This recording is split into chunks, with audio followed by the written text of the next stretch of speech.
Dobrý den, milí diváci, vítám vás u Bosch Talku s Milanem Šlachtou, reprezentantem skupiny společností Bosch v České republice. Mluvit budeme o aktuálních tématech a také o tom, jak dopadl pro společnost Bosch loňský rok. Vítám vás, dobrý den. Dobrý den, paní Šulcová. Před nějakou dobou byla zrušena většina pandemických opatření a vypadá to, že pandemie koronaviru je na ústupu. Jak rok 2021, druhý rok pandemie, poznamenal výsledek společnosti? Pandemie koronaviru a hlavně s ní spojené výpadky v dodávkách zboží, materiálů a čipů, kterým čelil v loňském roce celý trh, ovlivnily všechny naše oblasti podnikání. Hlavně v té v Česku nejsilnější oblasti, a to je výroba automobilových komponentů, tam to byl rok 2 rozdílných pololetí. Začal velice dobře, v druhém pololetí ale již docházelo k významným výpadkům, zejména kvůli narušení dodavatelských řetězců v automobilovém průmyslu. Jaká jsou tedy konkrétní čísla, co se obratu v roce 2021 týče? V Česku dosáhl Bosch konsolidovaného obratu ve výši 18,8 miliardy korun, což meziročně představuje pokles o 4,4%. Celkový obrat českých společností skupiny Bosch, včetně exportu, dosáhl 50,1 miliardy korun a meziročně se tak navýšil o 8,4%. Dá se říct, že byl rok 2021 náročnější než rok 2020? Oba byly náročné. V prvním roce pandemie, zejména na jejím začátku, nikdo nevěděl, co čekat, nastavovala se pravidla. Naší prioritou bylo nabídnout zaměstnancům co nejbezpečnější pracovní prostředí. Loni už jsme měli jistou představu o možných scénářích a jasněji daná preventivní opatření, i když se samozřejmě různě pozměňovala. Nicméně výpadkům v dodávkách se bohužel předejít nedalo. Rok 2021 byl částečně poznamenaný druhotným dopadem pandemie, a to jak nedostatkem logistických kapacit, tak nestabilitou na trhu. Situaci pak završil nedostatek komponentů. Rok 2020 byl ale svým způsobem určitě náročnější. Jaký byl rok 2021 z pohledu investic? Investice dosáhly v roce 2021 více než 1,6 miliardy korun a celkově firma v letech 2017 až 2021 v České republice investovala 10,2 miliardy korun. Kam investice směřovaly? Nejvíce investic směřovalo do našich výrobních závodů, zejména do modernizace, digitalizace a automatizace. V Českých Budějovicích započaly práce na stavbě nové budovy pro vývoj a technické funkce. Další investice šly na modernizaci a přestavbu výrobních linek pro systémy Denox. V Jihlavě v našem druhém výrobním závodě šla největší část investic do oblasti výroby vysokotlakých dieselových čerpadel řady CP4. A tato investice pomohla rozšířit portfolio vyráběných čerpadel a vedla ke zvýšení odolnosti čerpadel CP4 vůči nekvalitním typům paliva. Druhá největší jihlavská investice směřovala do výroby vysokotlakých svařovaných zásobníků a vedla k navýšení výrobní kapacity v oblasti radiálního a axiálního obrábění. V závodě termotechniky v Krnově jsme také pokračovali s investicemi na modernizaci a na změnu výrobního portfolia. Otevřeli jste také novou pobočku společnosti. O jakou šlo? V Boru u Tachova jsme po několika měsíčním náběhovém provozu otevřeli distribuční sklad divize Building Technologies, odkud dnes putují naše produkty do zhruba 100 zemí v Evropě, Africe a na Středním východě. Jedná se o již 8. lokalitu společnosti Bosch v České republice. Sklad se rozkládá na ploše přes 16 000 metrů čtverečních. Tento nový sklad je jedním ze 3 skladů divize Building Technologies, další 2 se nachází v USA a v Singapuru. Hlavní činností skladu je distribuce zboží divize, která se zabývá systémy pro zabezpečení objektů, energetickou účinnost a automatizaci budov. Rostete nejen co do počtu lokalit, ale i co se týče zaměstnanců? Ano, oproti loňskému roku se počet zaměstnanců mírně zvýšil. Aktuálně pracuje v 6 společnostech více než 8100 kmenových zaměstnanců a dalších několik set agenturních. V odděleních vývoje pracuje v České republice již téměř 900 zaměstnanců. A i v roce 2022 plánujeme další růst. Těší nás, že hlavně v odděleních vývoje V Českých Budějovicích je až 150 nových pozic. Na čem pracujete ve vývoji? Největší počet vývojářů máme v R&D centru v Českých Budějovicích. Ke konci roku 2021 jich tam bylo přes 700 a dalších zhruba 150 v našem závodě v Jihlavě.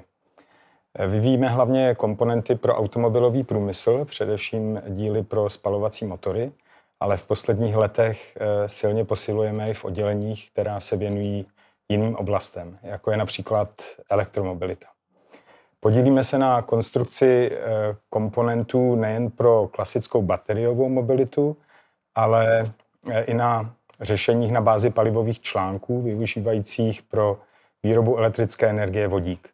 Palivové články se vyvíjí i jako stacionární na výrobu elektrické energie a tepla z vodíku či plynu pro aplikace v budovách. A právě ve vodíkových technologiích vidíme potenciál pro budoucnost. Ráda bych se ještě vrátila k oblastem podnikání, ve kterých působíte. Vaše portfolio je široké. Která z oblastí je vlastně největší? Tak my podnikáme ve 4 obchodních oblastech. Mobility Solutions, průmyslová technika, spotřební zboží a energetika a technika budov.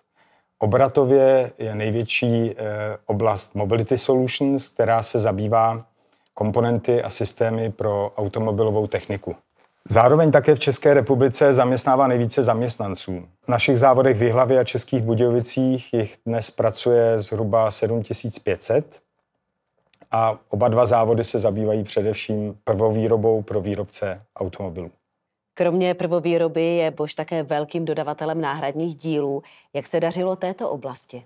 Toto zajišťuje obchodní divize Automotive Aftermarket, která má v České republice na starosti distribuci náhradních dílů Bosch pro servisy vozidel a koncové zákazníky. Patří pod ní i síť 85 českých Bosch Car servisů. Tato síť oslavila v loňském roce 100 let od svého založení, ale na velké oslavy bohužel kvůli covidu nebyly podmínky a tak celá divize oslavila toto výročí hlavně skvělým obchodním výsledkem.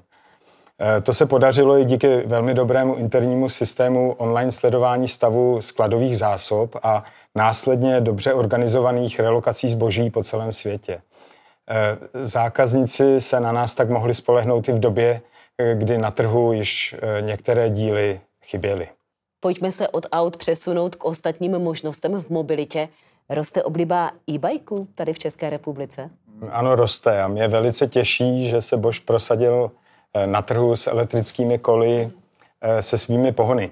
Jednu dobu jsem měl alespoň v Čechách pocit, že snad ani nemáme konkurenci, všude Bosch. E-bike má v Česku nejen technickou, ale od letoška i silnou marketingovou podporu. Nejen tato divize si vedla velmi dobře, pojďme se podívat třeba na oblast průmyslové techniky. Ano, oblast průmyslové techniky zastoupená divizí Bosch Rexroth zakončila rok rekordním nárůstem obratu a objemu objednávek. Podařilo se uskutečnit několik velkých mezinárodních projektů. Například v oblasti hydraulických systémů se dokončila první fáze prací na vratech plavební komory vodního díla Gabčíkovo, nebo projekt LG Art Centrum v Koreji. Velice zajímavý projekt, kde jsme dělali kromě jiného pódiovou techniku pro obě divadelní scény. Pozitivně také zapůsobilo i uvolnění investic na straně zákazníků v průmyslovém sektoru a jejich rostoucí zájem o automatizaci. Už jsme probrali oblast automobilové a průmyslové techniky. Jak se dařilo tepelné technice Bosch a Buderus? I tepelná technika zakončila obchodní rok růstem, to znamená navýšením obratu. Na trhu je také vidět znatelný nárůst poptávky po elektrických zdrojích vytápění a proto nás těší, že se nám opětovně podařilo navýšit náš podíl na trhu s tepelnými čerpadly. V závodě v Krnově, kde vyrábíme například elektrokotle, pokračovaly investice do modernizace výrobního portfolia. Do oblasti energetiky a techniky budov patří také divize Building Technologies, která se zabývá zabezpečením objektů, energetickou účinností a automatizací budov. I tato divize těžila z uvolnění investic na straně zákazníků. Úspěšná byla taky oblast spotřebního zboží. Mnozí z nás zaznamenali vaši úspěšnou kampaň My jsme Boží pracovníci, která vlastně vznikla ke spuštění e-shopu s elektrickým nářadím Bosch. Tak kde začneme? Já bych rád začal tím projektem e-shopu. Divize elektrické nářadí byla jako první v rámci skupiny Bosch, která úspěšně spustila originální online obchod Bosch s elektrickým nářadím. Díky zkušenostem a úspěchům s online biznisem v České republice obecně si logicky divize vybrala pro pilotní projekt nás zde v České republice. S projektem byla spojená i zmiňovaná kampaň, která určitě zaujala. Reakce na ní jsme měli veskrze pozitivní. Digitalizace a konektivita jsou prioritou i druhé divize z oblasti spotřebního zboží, kterou je PSH domácí spotřebiče. Ta pracuje na neustálém rozšiřování portfolia produktů v jejím digitálním ekosystému vybavených technologií Home Connect, která umožňuje propojování a ovládání spotřebičů na dálku přes mobilní zařízení. A teď zpět k celkovým výsledkům divizí z oblasti spotřebního zboží u obou, jak elektrického nářadí, tak BSH domácích spotřebičů, došlo opět k nárůstu obratu a zároveň tržního podílu. U obou dominoval online prodej.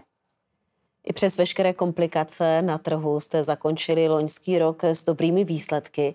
Navíc se zdá, že opravdu pandemie po 2 letech lockdownu ustupuje a všechno by mohlo být samozřejmě dobré, ale najednou do toho přichází válka na Ukrajině. Jak se společnost Bosch staví k tomuto konfliktu? Válka určitě není prostředkem řešení politických konfliktů. Osobně mi je hlavně velice líto všech, kteří pociťují dopady války, dostali se do ohrožení a strádají. Válka na Ukrajině se všemi jejími dopady je jednou z největších nejistot letošního roku a může samozřejmě ovlivnit i naše podnikání v České republice. Snad se brzy dočkáme i nějakého pozitivnějšího vývoje. Nyní se snažíme hlavně pomoci se zvládnutím uprchlické vlny zde v Česku. Pomáháte finančně nebo materiálně? Pomáháme různými způsoby, od přímé finanční podpory neziskovým organizacím přes materiální podporu konkrétních uprchlických center až po pomoc se zajištěním tlumočení a jazykových kurzů. Zajistili jsme také ubytování pro několik rodin našich ukrajinských kolegů. I mezi našimi zaměstnanci se vzedmula velká vlna solidarity a jednotliví kolegové pomáhají, kde to jde, jako soukromé osoby, a já bych rád všem za tuto podporu poděkoval. Chcete ještě něco dodat? I tento rok bude náročný, ale věřím, že ho zvládneme stejně dobře jako ten minulý. Za výborné výsledky minulého roku bych rád touto cestou v prvé řadě poděkoval všem našim zaměstnancům. Bez jejich nasazení, kompetencí a kreativity by to určitě nebylo možné. A také všem našim partnerům a zákazníkům děkuji za výbornou spolupráci v tom roce minulém a věřím, že bude úspěšně pokračovat i v tomto roce. Pane Šlachto, děkuji moc za rozhovor. Nashledanou. Děkuji, nashledanou.